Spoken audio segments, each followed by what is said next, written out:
I'm James Cridland, the radio futurologist. I once sat at the end of a telephone line helping people tune in to their favourite radio station. And wow, was that an eye-opener, because most people don't know the difference between AM and FM, I know. And some sets are marked in such strange ways to make it really hard to tune in.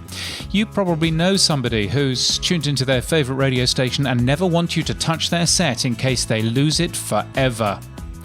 Radio is increasingly available everywhere, but we don't appear to be telling people where we are and how to tune in, and I find this really curious. For an FM or AM station, reminding people of the frequency is kind of important. If they forget it, they'll forget how to find you, and that's a bad thing.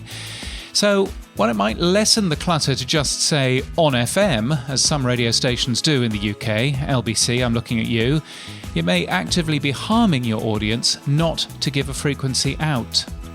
But it's also a good idea to remind people how you can listen on other devices and how, because guess what?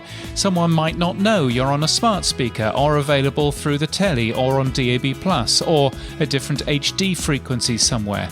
Maybe one of those in rotation, maybe alongside the FM frequency, might be a better way to remind listeners that yes, you're available that way too. Every hour would be nice.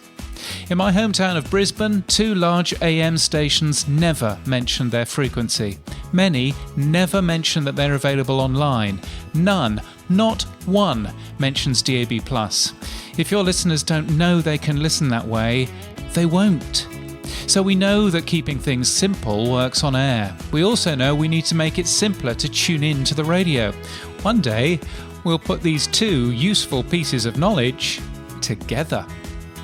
You can get my weekly newsletter at james.crit.land and daily podcast news at podnews.net. And until next time, keep listening.